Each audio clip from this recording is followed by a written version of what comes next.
Bismillahirrahmanirrahim. Assalamualaikum warahmatullahi wabarakatuh. Masih bersama saya Adan Haristiawan, dan kali ini saya akan lanjutkan mengenai kiat-kiat untuk sukses di bisnis ini. Ya, kemarin saya sudah sampaikan bahwa salah satunya atau yang pertama adalah impian yang kuat. Karena dengan impian yang kuat, maka insya Allah kita siap menghadapi apapun tantangan yang ada di depan kita. Ya, dan impian inilah yang akan mengarahkan kita untuk terus membuat kita untuk terus semangat. Kemudian yang kedua adalah sikap. Sikap ini menjadi penting. Ya, karena banyak orang sudah bekerja keras, sudah banting tulang, sudah macam-macam, tapi karena sikapnya kurang bagus, maka hasilnya juga kadang kurang maksimal. Maka sikap ini menjadi penting. Bagaimana sikap yang baik? Ya, saya sudah rangkum dalam sebuah akronim yang namanya hebat. Ya, makanya tim kita pun kita beri nama tim hebat. Apa itu hebat? Hanya itu humble, rendah hati. Tanpa kita mau humble, tidak mau rendah hati, maka sulit kita untuk sukses di usaha ini. Ya, ciri-ciri orang yang rendah hati itu seperti apa? Nggak gampang tersinggung, nggak gampang marah, dia pasti sabar, ya, dan orangnya mau mendengar. Jadi ketika kita sedang presentasi ataupun sedang melakukan follow up pun kita juga akan sabar. Kita harus juga mendengar apa sih yang menjadi kebutuhan dari calon mitra kita. Bukan hanya kita yang ngomong terus tapi tanpa kita tahu sebenarnya apa sih yang dibutuhkan oleh calon mitra kita. Nah, memang kita harus sabar. Ya, apapun jawabannya, apapun mungkin komentarnya, tidak perlu kita kemudian terbawa dalam emosinya. Biasa-biasa saja. Ya, itu humble, harus diperlukan tuh rendah hati. Dan juga memang di bisnis ini, ya, kita harus juga mau tidak mau harus merendahkan hati. Lepaskan, tinggalkan jubah-jubah yang ada pada diri kita, pangkat kita, jabatan kita, apapun di luaran sana. Di bisnis ini kita tetap harus merendahkan hati. Kenapa? Karena bisnis ini tidak dibangun berdasarkan perintah. Bisnis ini bisa berkembang ketika apa? Ketika bisnis yang dijalani ini memang merupakan kebutuhan dari para mitranya, kebutuhan dari orang-orang yang terlibat di dalamnya. Nih, humble. Kemudian yang kedua apa? Enthusiastic, antusias, semangat, Bapak Ibu. Di dalam menjalankan bisnis ini bukan padat modal. Ya, kalau modal cuma berapa sih di bisnis? Ya, cuma kecil, tapi yang harus besar apa? Semangatnya. Maka ketika kita presentasi, kita melakukan follow up pun kita harus kelihatan semangat, jangan kelihatan lemes, jangan kelihatan loyo. Jangan banyak mengeluh. Ya, orang-orang yang banyak mengeluh biasanya dia lambat untuk sukses. Kenapa? Mengeluh itu bukti bahwa apa? Semangatnya tidak ada. Orang yang semangat itu anti mengeluh. Dia akan berjuang terus, dia akan lakukan terus. Karena apa? Impiannya tadi, balik lagi, impiannya jauh lebih kuat. Jadi harus semangat, ya, karena semangat ini menular, Bapak Ibu. Semangat itu menular. Kalau kita bicara antusias, insya Allah calon mitra kita juga antusias untuk mendengarkan. Tapi kita bicaranya sudah lemas, kelihatannya kurang gairah, maka calon mitra kita pun melihat kita, ini orang nawarin sesuatu yang luar biasa, tapi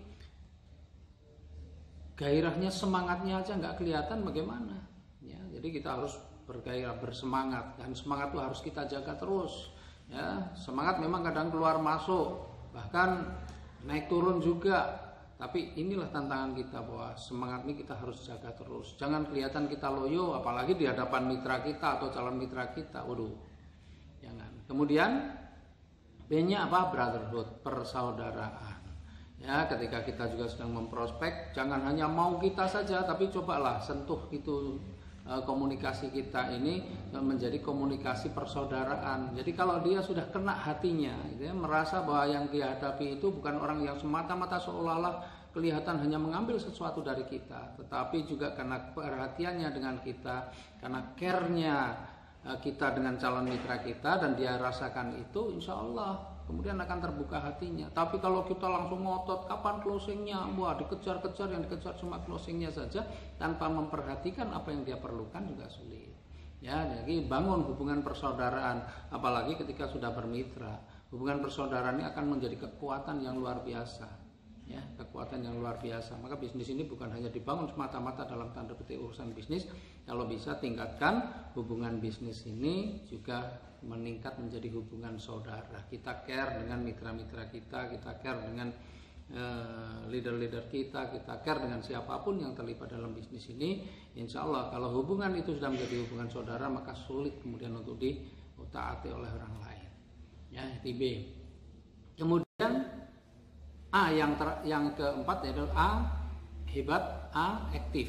Ya, kita harus aktif. Ya, kita harus aktif, jangan cuma diem pasif saja, Bapak Ibu. Bapak Ibu ini sedang berlatih untuk menjadi seorang leader, ya, seorang pemimpin. Maka seorang pemimpin yang pendiam itu tidak akan bisa diserap ataupun diterima apa yang menjadi maksud dia. Maka Bapak Ibu harus aktif apa? Aktif komunikasi, aktif di dalam grup, berkomentar, aktif dalam kegiatan-kegiatan dan diselenggarakan perusahaan ataupun diselenggarakan oleh timnya. Supaya apa? Apa yang menjadi sikap dan perilaku Bapak Ibu ini akan ditiru oleh mitra-mitra Bapak Ibu sekalian. Maka kalau Bapak Ibu diam, timnya semua harus diam. Dan itu Bapak Ibu sering kita lihat ya, ada satu grup leadernya nggak pernah komentar, maka mitra-mitranya juga pada diam semua. Ending-endingnya apa? Grup ini kayak perkumpulan orang bisu yang bisa baca. Jadi semua pada baca tapi nggak ada satupun yang berkomentar. Ending-endingnya apa? Nggak ada sesuatu yang membuat mereka termotivasi untuk terus ada di dalam grup. Akhirnya mereka pada keluar dari grup. Dan itu berujung pada apa?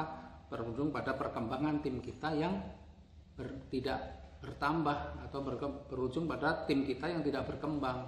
Ya. Tuh. Jadi kita harus aktif dimanapun juga, aktif dalam kegiatan dari perusahaan, aktif dalam kegiatan yang diselenggarakan oleh tim, dan kita juga aktif di dalam memberikan informasi ataupun komentar-komentar di dalam grup yang memang sudah dibangun. Kemudian T-nya adalah teachable, pembelajar. Jangan pernah merasa wah aku udah paham, saya sudah ngerti, saya nggak perlu lagi itu. Kalau sudah kita berpikir seperti itu, maka tinggal tunggu waktunya saja.